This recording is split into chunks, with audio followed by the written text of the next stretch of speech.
Thank you for listening to WBHM Digital Broadcasting out of Birmingham, Alabama. The opinions of hosts and guests do not necessarily reflect the opinion of this network. You are listening to WBHM Digital Broadcasting, the best in paranormal talk only on Paranormal Experience Radio. Broadcasting live out of Birmingham, Alabama. This is Ghost Talk with 187 PI.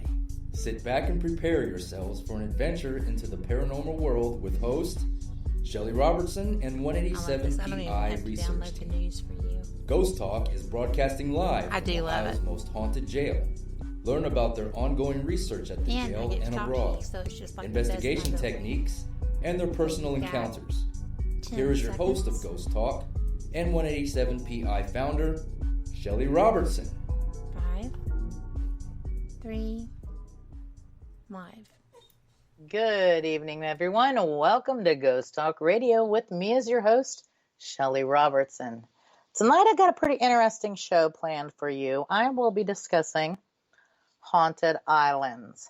I'd like to invite all my listening friends out there to join me in chat at WBHM-DB.com, where you can join in on the conversation or ask me any questions you might have. So let's just dive right in, When most people think of an island, the image that comes to many people's mind, including mine, is, sandy beaches, beautiful scenic views, clear waters, palm trees, and of course we can't forget loads of tourists. Most of us dream of just laying on the sunny beach, listening to the waves, hearing the chatter of people, a drink, an umbrella drink in your hand, right? That is literally a dream vacation for most people. I know it is for me. And we also have to realize there's a harsh reality that not all islands are a dream vacation spot. And some are even best to stay off completely. In fact, there's a few islands that it is forbidden to, and it's even illegal to step foot on due to their dreary and dreadful pasts. They are wrapped in horror stories of times past, ranging from murders to mass deaths caused by disease. They are islands that most want to forget that even exist. But their dreaded histories are etched into the memories and legends that get passed down throughout the generations. These, among others, are the islands I will be discussing in this show. So prepare yourself for a journey of ghostly proportions as I take you around the world to visit the most haunted islands in existence. And the first stop on our travels will be right here within the United States, and that's in Key West, Florida. Key West is a huge tourist attraction with beautiful weather, clear waters, and absolutely stunning views. But what most people don't realize is that many areas within it are just bathed in paranormal legends and activity. For example, let's go to the East Martello Fort, which was built on the island in 1862 to protect it from a Confederate assault by sea. While Key West remained a Union-controlled island during the Civil War, the majority of Key West citizens supported the Confederacy. With such a rift, it is perhaps surprising that no battles took place on or around the island. Having no use for the fort, once the war was drawing to a close, Fort East Martello was abandoned in its unfinished state by the Army. In 1950, the Key West Art and Historical Society, of course, with its own army of volunteers, they cleared away years of debris and dust to open Fort East Martello as its first museum.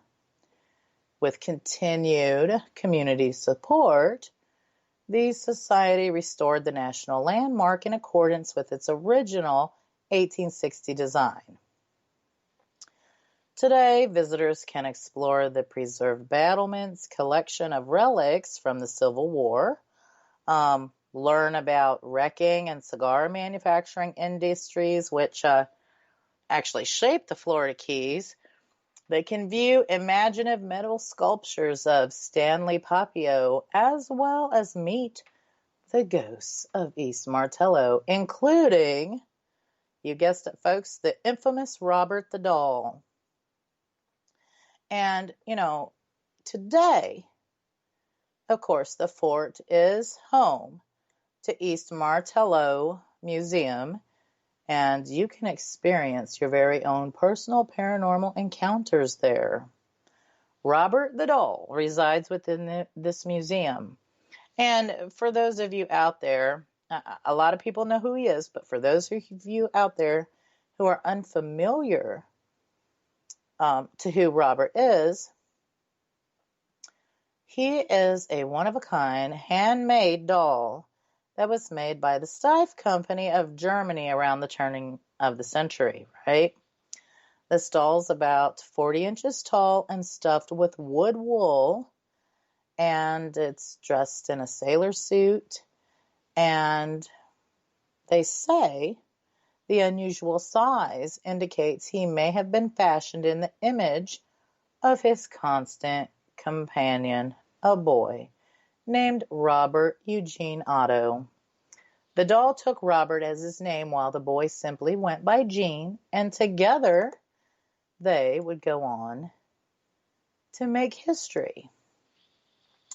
Gene and Robert were best friends growing up, and the legend speculates voodoo played a part in Robert's formative years.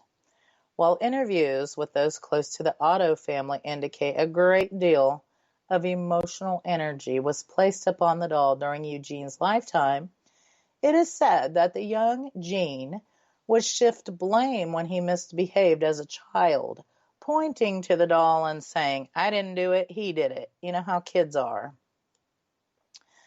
And so as time passed, Gene went on to become a prominent artist. He designed the gallery at Fort East Martello Museum and had plans to make his own home a museum, complete with a wax imprint of the artist's hands as a focal point. Though his dream was never realized, didn't come to pass, his home became known as the Artist's House, and stories of the doll's strange behavior became commonplace with those who encountered him after Gene's death in 1974. And it was during this time that tenants heard footsteps in the attic room above them. A plumber heard giggling, and I guess when he turned around, he found the doll had moved across the room on his own. Now, this gal named Myrtle Reuter, she purchased the Otto home in 1974. And she became Robert's companion and kept him when she moved to Von Feister Street, which was 6 years later. In 1994, she donated Robert to the Fort East Martello Museum, claiming that he moved around her house on his own and he was haunted. Myrtle died a few months later, but Robert remained active. Okay. Museum staff, they noticed a shift of energies at the Fort East Martello Museum. Though Robert was not initially on display, he was there, but they hadn't displayed him yet. He started receiving visitors as word spread about that he was there. So once he was put on exhibit, cameras and electronic devices malfunctioned in his presence, and according to legend, the doll has supernatural abilities that allow it to move, change its facial expressions, and make giggling sounds. Other stories claim that the doll moved voodoo figurines around the room, and that the doll is actually aware of what goes on around him. Still, Other legends claim that the young Otto triggered the doll's supernatural powers by blaming his childhood mishaps on the doll, and that's something that I mentioned. And according to the local folklore, the doll has caused car accidents, broken bones, job losses, divorces, and a whole ton of other misfortunes.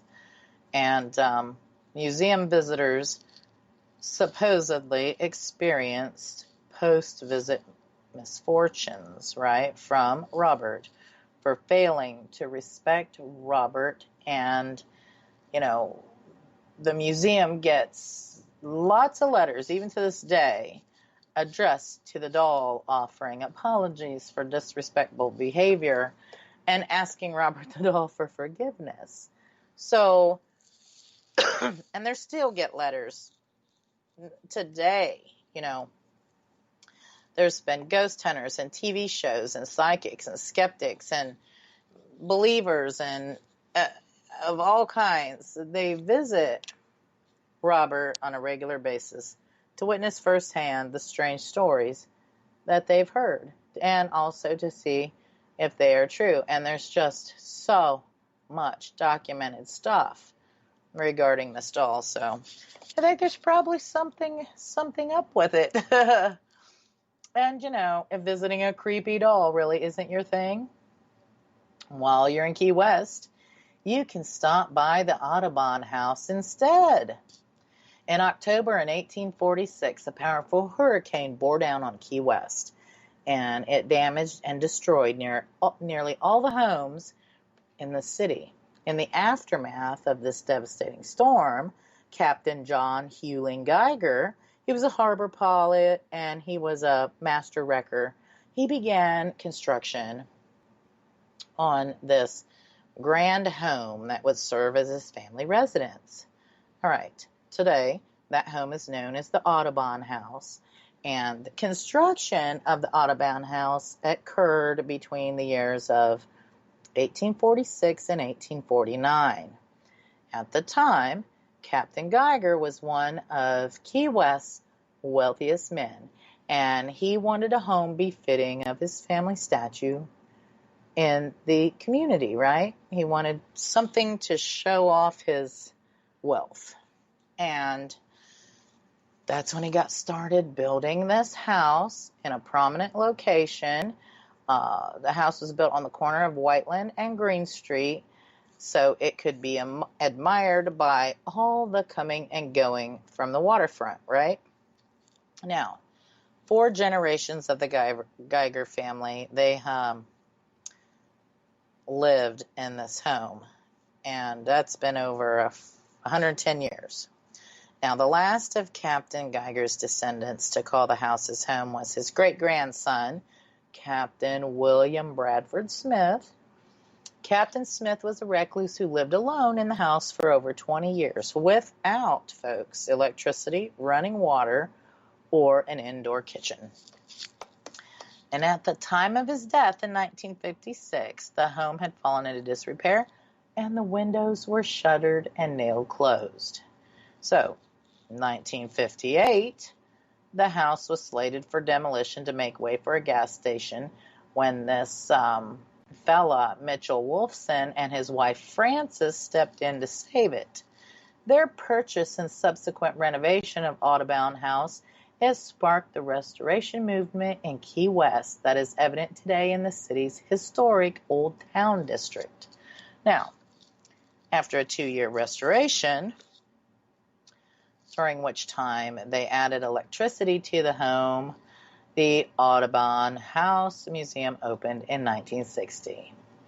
The museum commemorates Audubon's 1832 visit to Key West and shares his artwork within the Geiger home.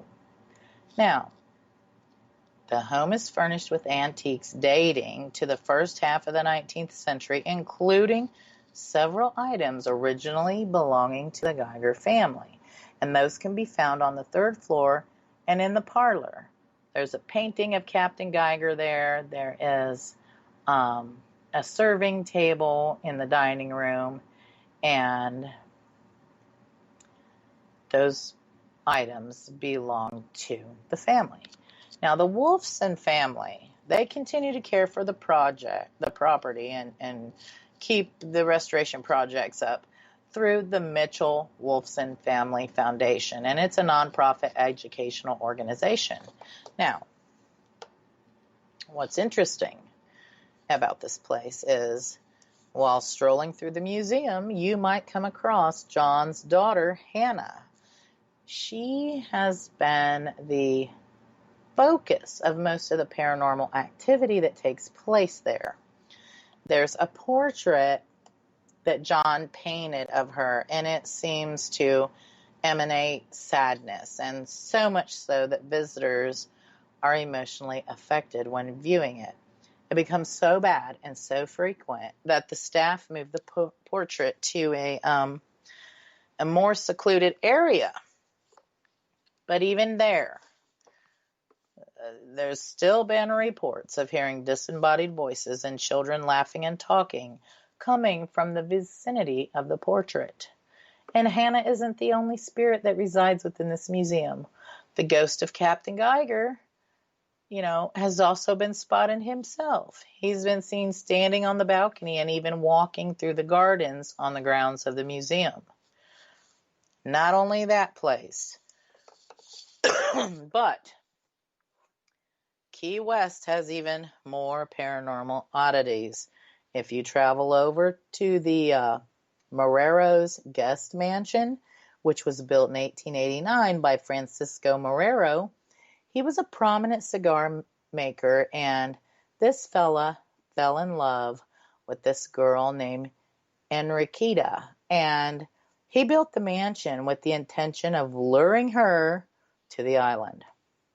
And he was, successful, because she went there, they got married, and were enjoying life on the island. The only problem with this was that Francisco was already married in his home country of Cuba. Now, after Francisco died, his first wife found out about the marriage and the estate in Key West, Florida, and of course, as you can imagine, she came to the island with lawyers in tow, and Enriqueta was banished from the mansion along with their 2 children. Now, before they were kicked out of the home, she vowed she would always be there in spirit, and it is said she kept her word. Guests report seeing her ghostly figure in places throughout the mansion, and it appears her children's spirits may still reside there as well, since ghosts have also reported hearing the sounds of babies crying and children laughing. So this last stop in Key West, before we move from there, would be the Fort Zachary Taylor, okay?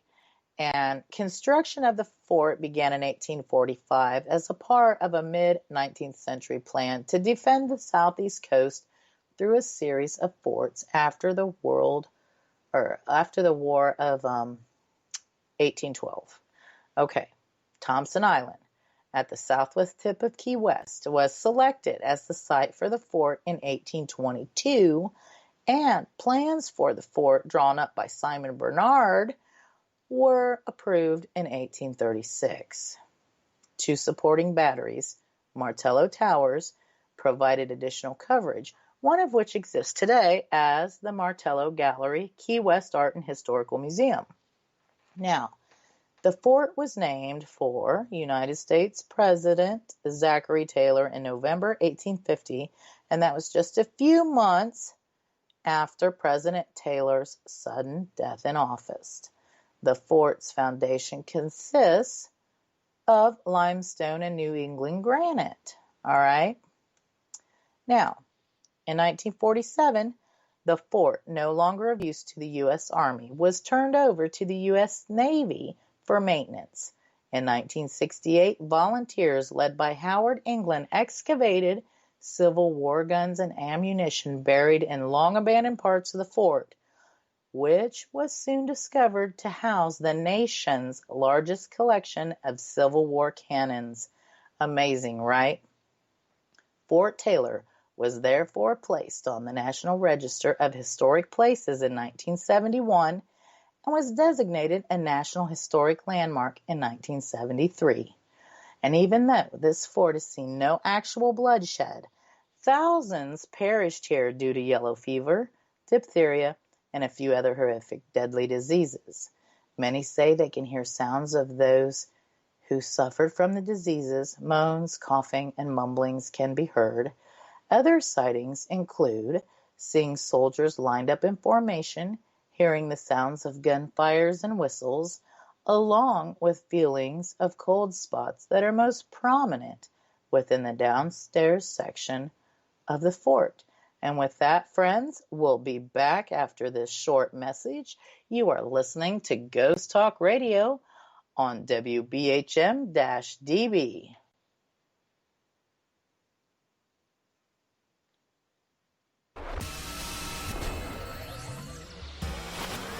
You are listening to WBHM Digital Broadcasting, Birmingham, Alabama.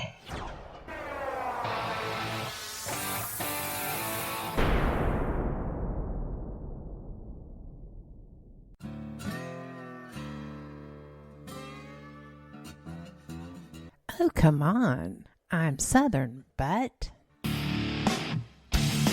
nope. That'll do. Hello. I am Kat Hobson, host of Paranormal Experience here on WBHM Digital Broadcasting out of Birmingham, Alabama. I enjoy having guests from all areas of the paranormal, from ghosts to ufology to cryptids and beyond. You'll find some of the best researchers in their fields bringing you some great information. Join me on Wednesday nights from 8 to 10 p. Eastern here on WBHM Digital Broadcasting.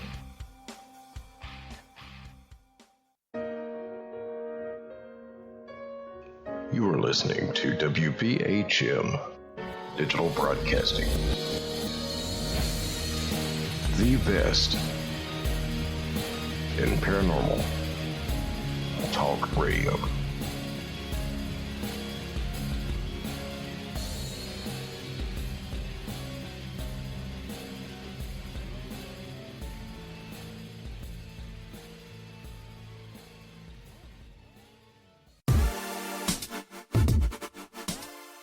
Listening to WBHM Digital Broadcasting, the best in paranormal talk, only on Paranormal Experienced Radio, broadcasting live out of Birmingham, Alabama. Since 1948, Fate Magazine has brought you reports of the strange and unknown, all of them true. Fate Radio is carrying on that tradition, bringing you the unusual, macabre, strange, and bizarre. Join host Kat Hobson Sunday nights from 8 to 10 p.m. Eastern on WBHM Digital Broadcasting.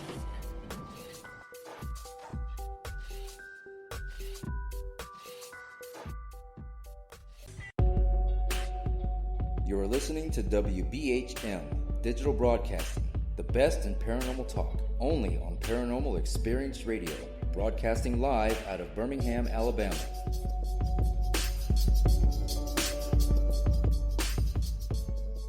The time is 23 minutes after the hour.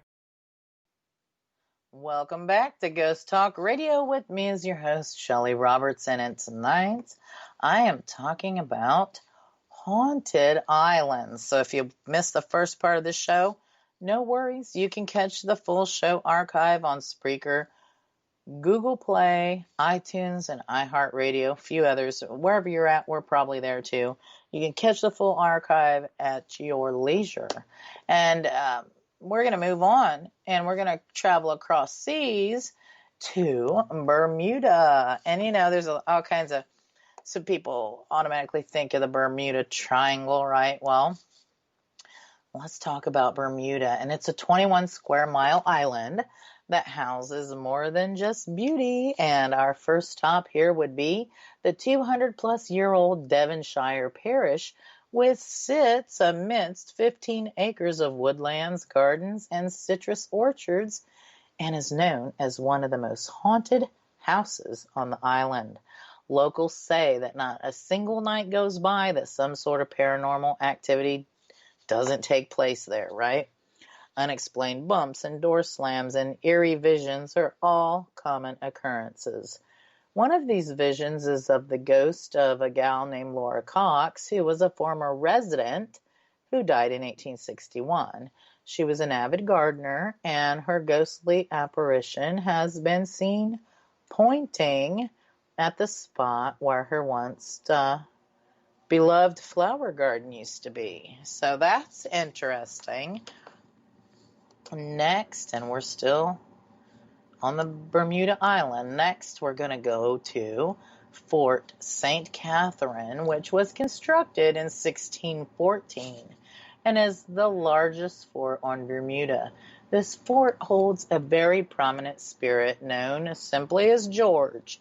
He's been seen frequently by guests and even been heard talking down within the lower chambers. He actually became such a nuisance that workers became fed up and they tried to perform an exorcism in the 1970s in an attempt to remove him from the building, right? But considering the fact that visitors still report seeing his apparition and they still hear voices and movement of objects still occur, it appears it didn't work, and George is still very much the dominant and annoying presence within that building. Lastly, in Bermuda, we're going to take you to the beach, and we do love the beach, right? Simply known as the Spirit of the Beach, the ghost of a fellow named Hugh Gray is said to roam around here amidst the pink sand coastline that resides near the western edge of the island. It's said that in the 1920s, Hugh met a grisly death when he was discovered dead at the foot of his staircase within his cottage. His spirit has roamed his favorite spot in life, the beautiful pink sandy beach, ever since. He's been witnessed and reported by both locals and visitors alike. So he's still roaming around. Next, we're going to go on over to Hawaii. Lots of people love Hawaii, right? The Hawaiian Islands, they have a unique history that is full of, royalty, warriors, and culture. And with all of that, also comes a very unique paranormal experiences as well, right? There's this highway, it's H1 Highway, and it's located on the island of Oahu, and it's the first area that we'll be discussing on our paranormal journey here.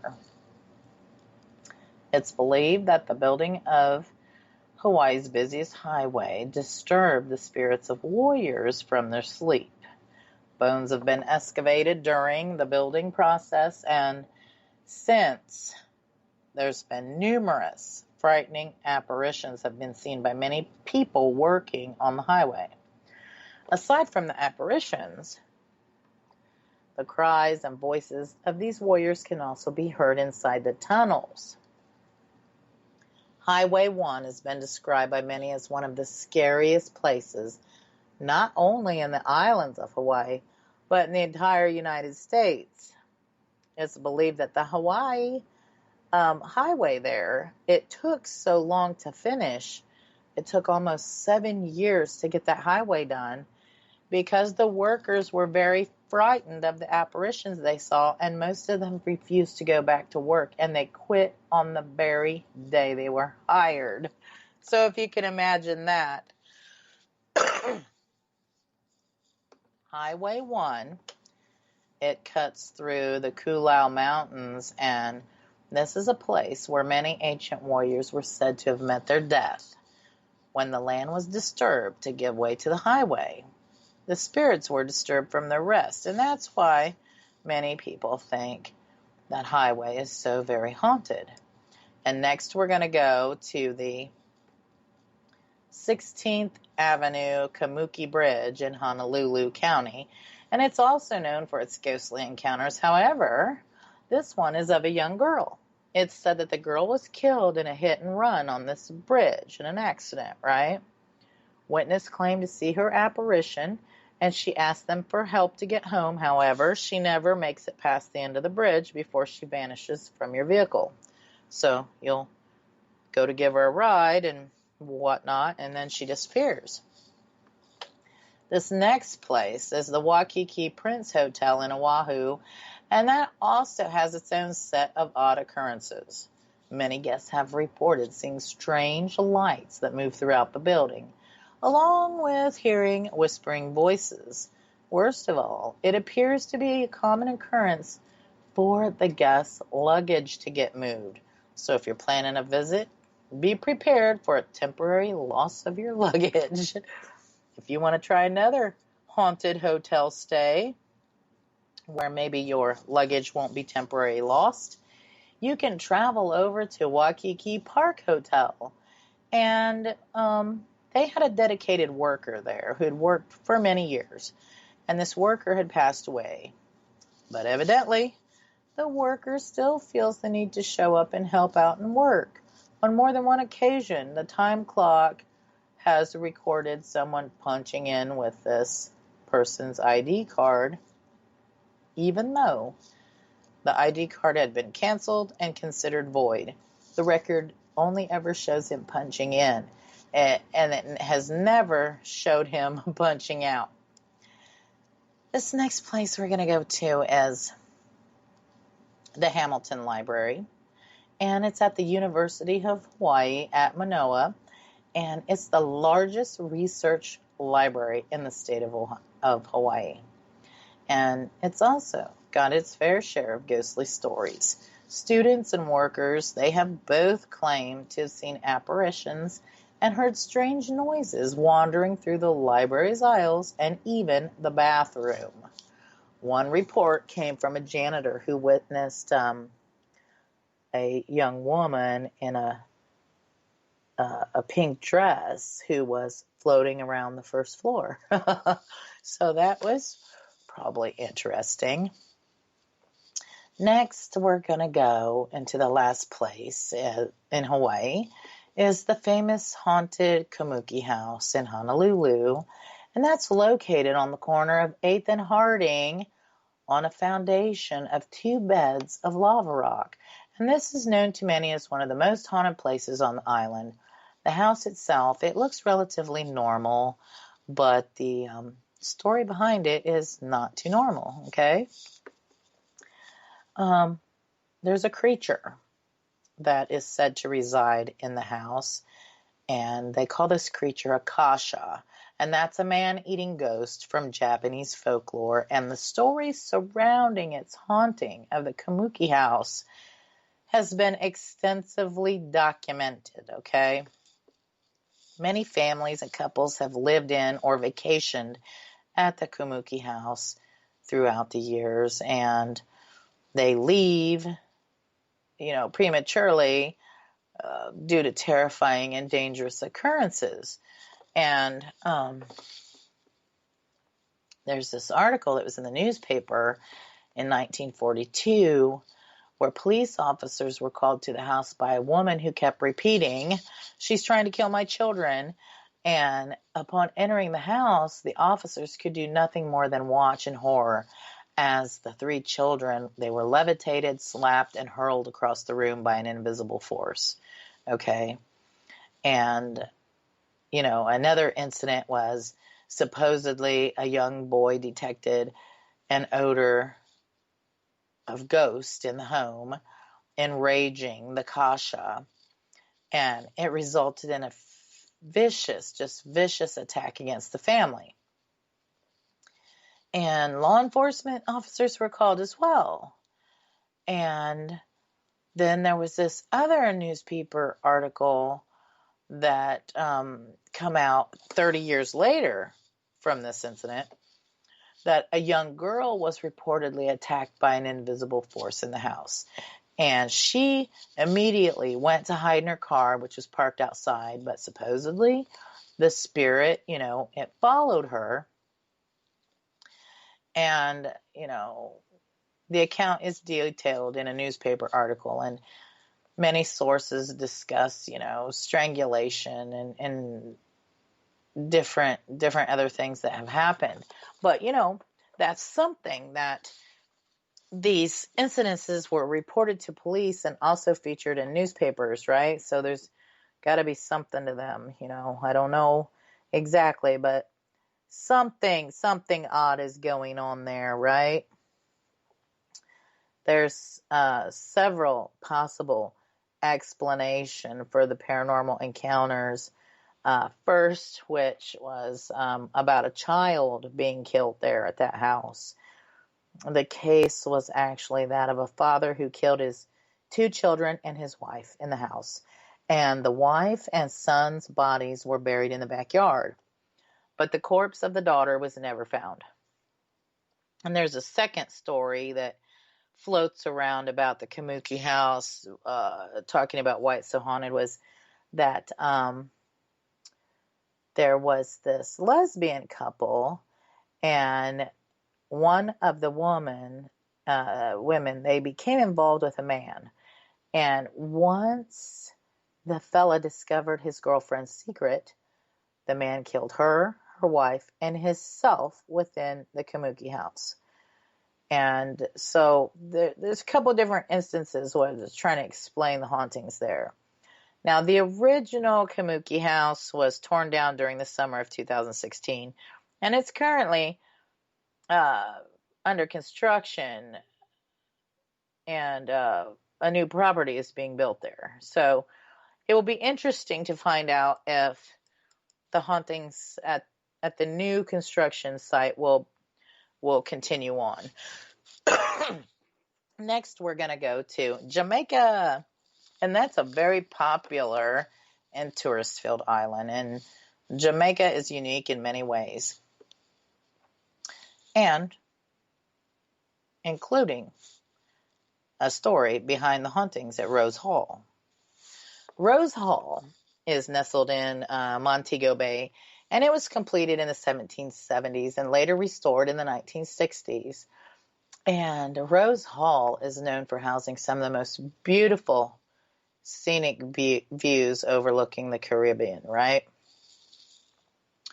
The history behind Rose Hall paints a much darker and sinister view.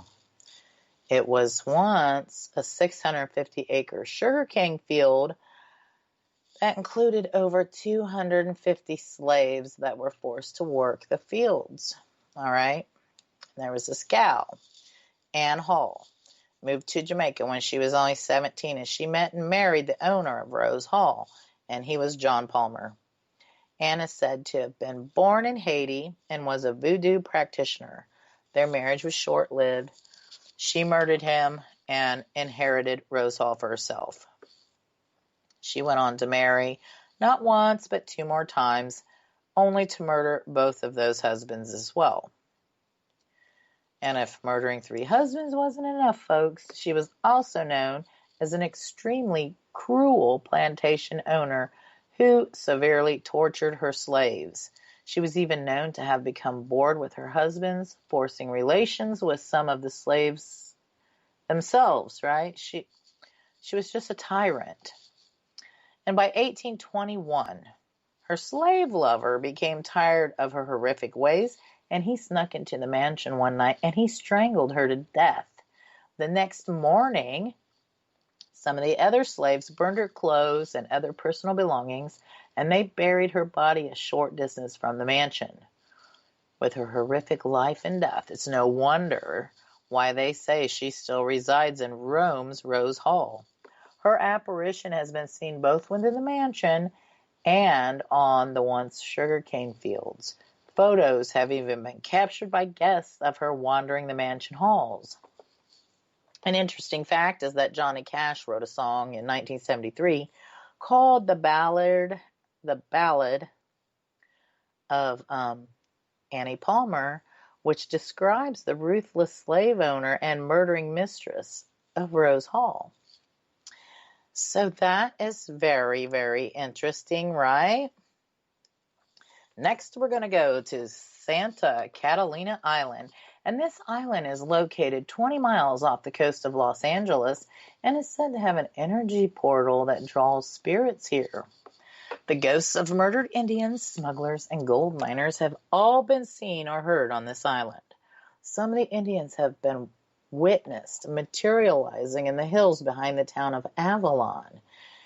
They've been seen standing quietly, shoulder to shoulder, as they stare out to sea. Now, the legend states that they're waiting the return of the Russians that murdered them so many years ago, still seeking out revenge of their untimely deaths. Now, here's something interesting. The ghost of William Wrigley Jr. is seen here near his house in Avalon Canyon. William made his fortune by selling chewing gum. Of course, you all know about Wrigley's gum. And he had bought nearly the whole island with that fortune. People say his entity is easy to identify as he's always chewing his gum. Another infamous spirit said to reside on this island is that of Natalie Wood, a famous actress that played in the movie Miracle on 34th Street and the movie West Side Story. Her death is still to this day in speculation. She either fell, dived, or was pushed off her yacht that was anchored off of Catalina, where she plunged head first and into the water, and she was killed instantly. She hit her head on something, and she was killed instantly in 1981, and her spirit's been seen strolling along the beach near where her yacht was once anchored, right? Even the waters surrounding the island have been reported to be haunted as well.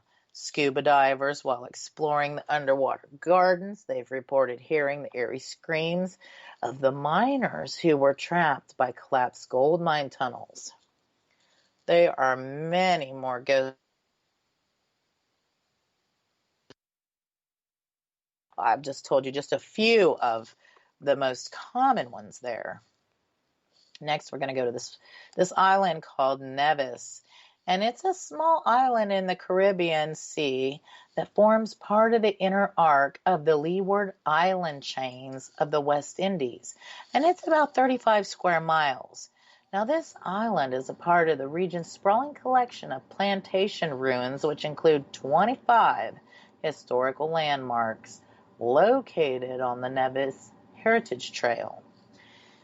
The plantation dates all the way back to the 17th century. If you plan a visit there, though, be prepared, folks, because this island offers no tour guides, no pamphlets to help guide you through the plantation trails. You are on your own to find and explore these slowly rotting yet beautiful ruins, right? The most well-known plantation on the island is the Eden Brown Estate. This estate holds the classic tale of love, betrayal, and murder. Eden Brown had the plantation built for his daughter and soon-to-be son-in-law in 1882. Right before the wedding took place, a duel occurred between the groom and the best man. Story states the best man and soon-to-be bride were having an affair, and the duel was fatal to both men, leaving the bride, almost bride I should say, completely alone. It is said that she lived out the rest of her life as a recluse, being in complete solitude within the plantation her father built for her. Her restless spirit is said to continue to live within the plantation, still alone and secluded even in death. Many people that have visited say they can sense her presence. They also have reported hearing her sobs and cries of a woman echoing through what used to be the walls of the now crumbling plantation. And with that, folks, we'll be back with more Ghost Talk. After this short message, you are listening to Ghost Talk Radio on WBHM-DB.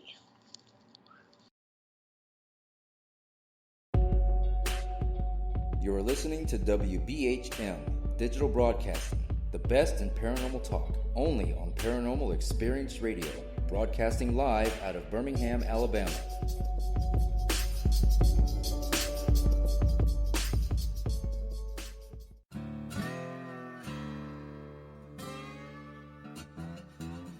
Oh, come on. I'm Southern, but...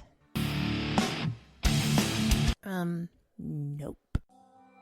That'll do. Hello, I am Kat Hobson, host of Paranormal Experience here on WBHM Digital Broadcasting out of Birmingham, Alabama. I enjoy having guests from all areas of the paranormal, from ghosts to ufology to cryptids and beyond. You'll find some of the best researchers in their fields bringing you some great information. Join me on Wednesday nights from 8 to 10 p. Eastern here on WBHM Digital Broadcasting.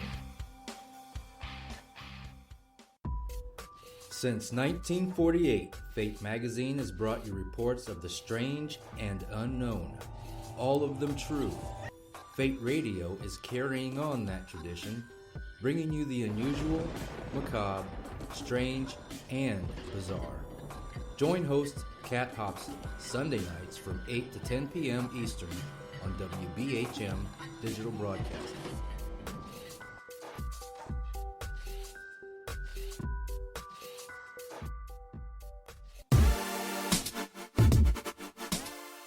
Listening to WBHM Digital Broadcasting, the best in paranormal talk, only on Paranormal Experienced Radio, broadcasting live out of Birmingham, Alabama.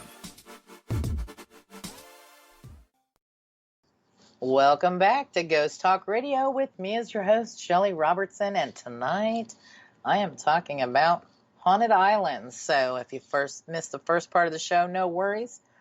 You can catch the full show archive on Spreaker, Google Play, iTunes, and iHeartRadio at your leisure. And so this next place we're going to go to is the Isles of Skye.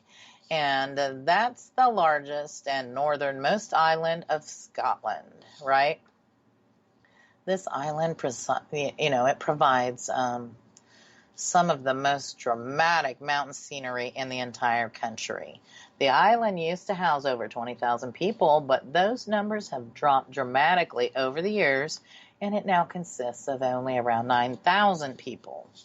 The island is usually engulfed with this dense fog and some gusty winds, which truly makes the hauntings that take place there just that much more spine-tingling, right? If there's a dense fog misting around everywhere. Now, the first stop on this island is the Duntellam Castle. And the original information about this castle is truly, it's not known, but the family that eventually called this their home was the MacDonald family. Now, Clan MacDonald was a resident within the castle in 1742, and with him also resided Hugh MacDonald, and it is he that is known to still wander within the building.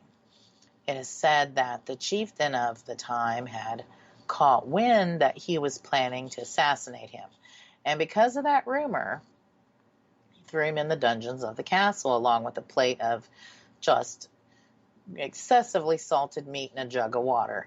Now, after many days of refusing the food and drink, Hugh finally ate the salted meat. But when he went to drink from the jug, he found it to be empty. So, Hugh eventually died from starvation and thirst. And they say that you can hear his wails rising through the dungeon, revealing the agony that he felt his last days of life there.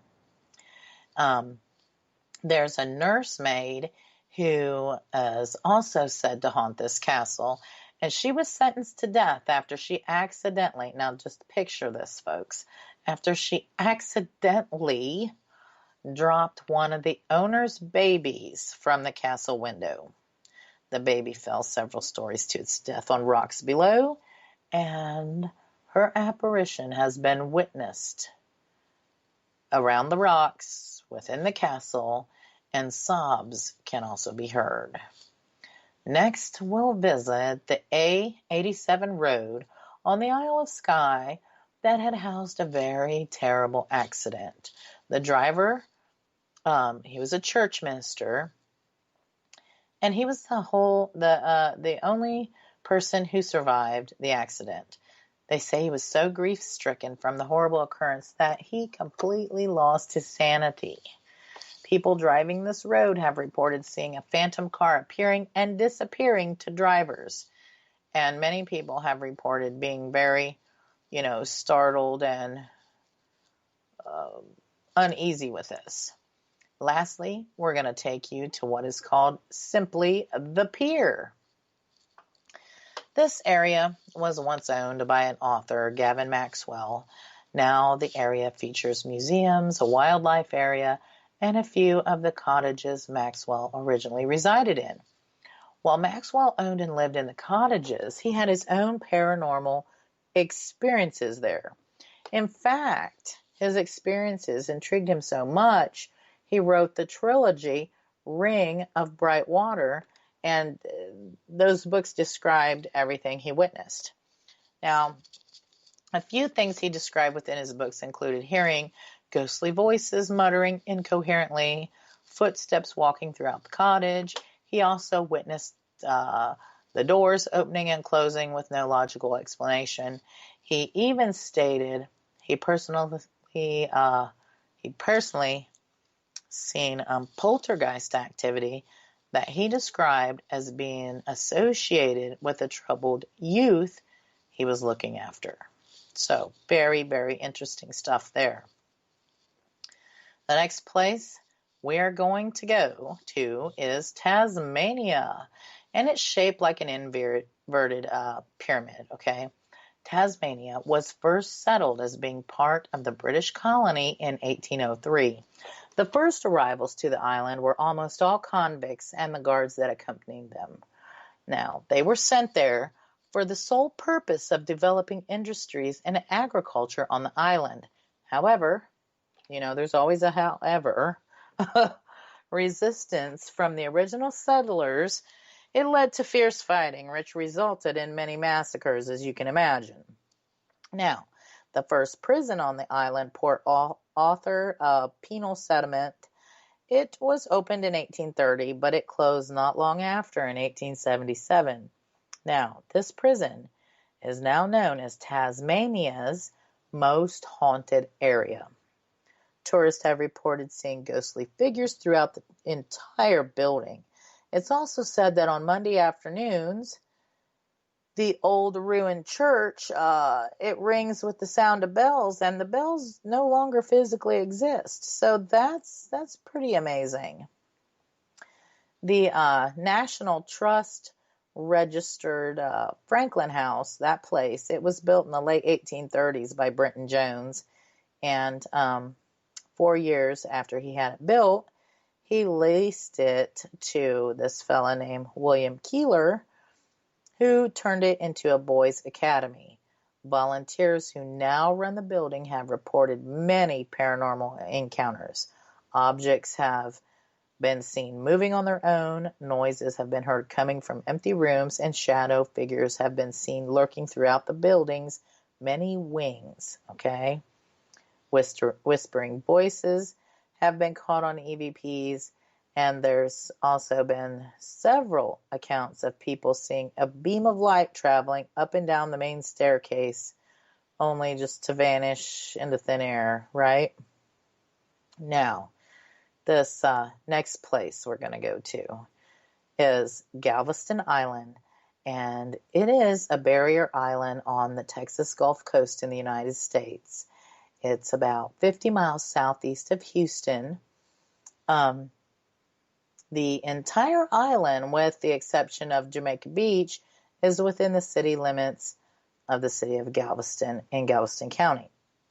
It's often described as the cemetery with a beach attached to it due to its grim history. I guess there's a cemetery there. And the island itself has survived plagues and fires, war, and the largest known hurricane ever to be recorded in U.S. history, right?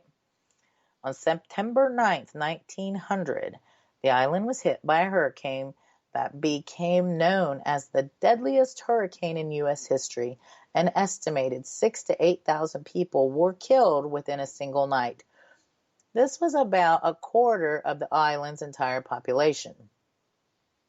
Almost every building on the island had been leveled, and it is said that even today, contractors are digging up bodies from this tragic event.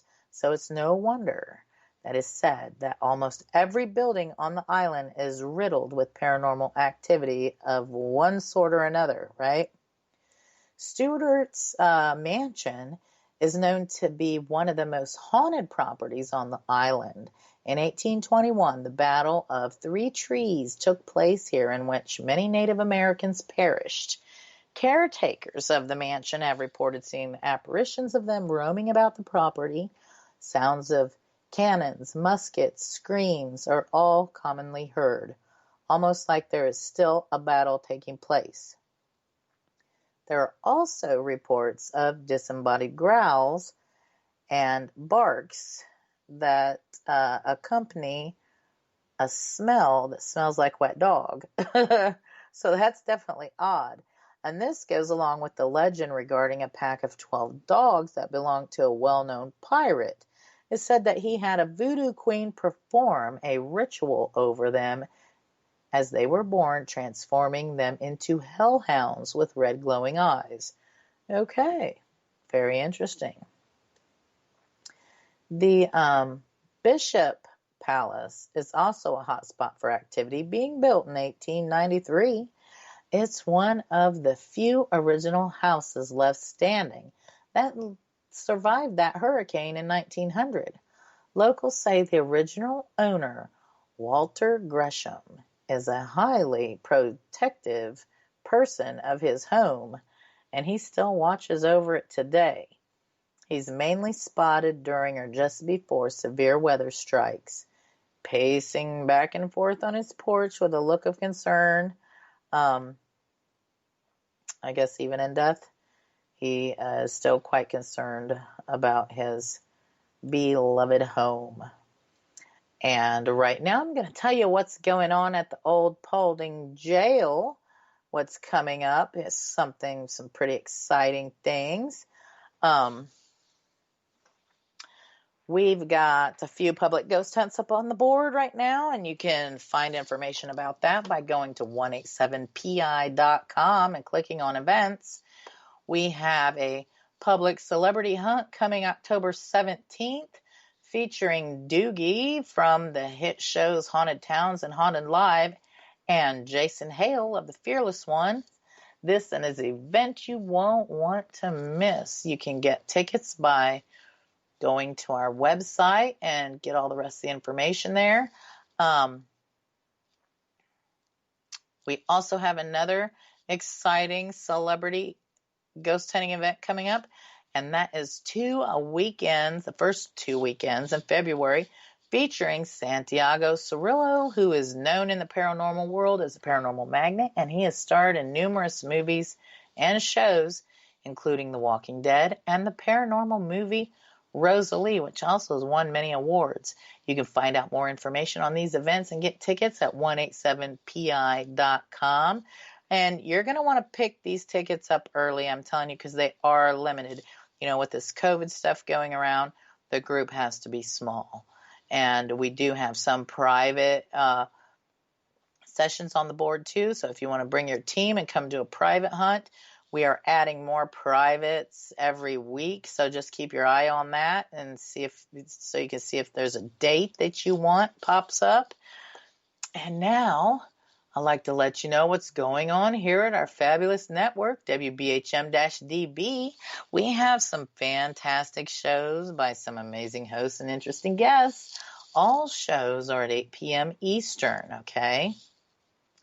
So every night at 8, you know you got someplace to be. Sunday nights, we have Fate Mag Radio with host Kat Hobson. Monday nights, we have the Paranormal Pride Show with host Denise Pridemore. Wednesday nights, we have Paranormal Experience Show with host Kat Hobson. And Thursday nights, folks, mark your calendars. We have a new show coming on board. That's the show is the Full Spectrum Project with hosts Pete and Brian. And also featuring on their show is the Weird World News with Angie Mole. And you'll want to make sure you catch the new show. You want to be sure to tune in to all of these shows. Great to do for 8 p.m.s. I do want to take a brief moment to thank everyone for listening to tonight's live broadcast. I want to wish you, health and positive happenings for your life. And hopefully you have a good evening and you have a fantastic weekend. So please remember, be kind and be positive. Keep safe, everyone. Good night, friends.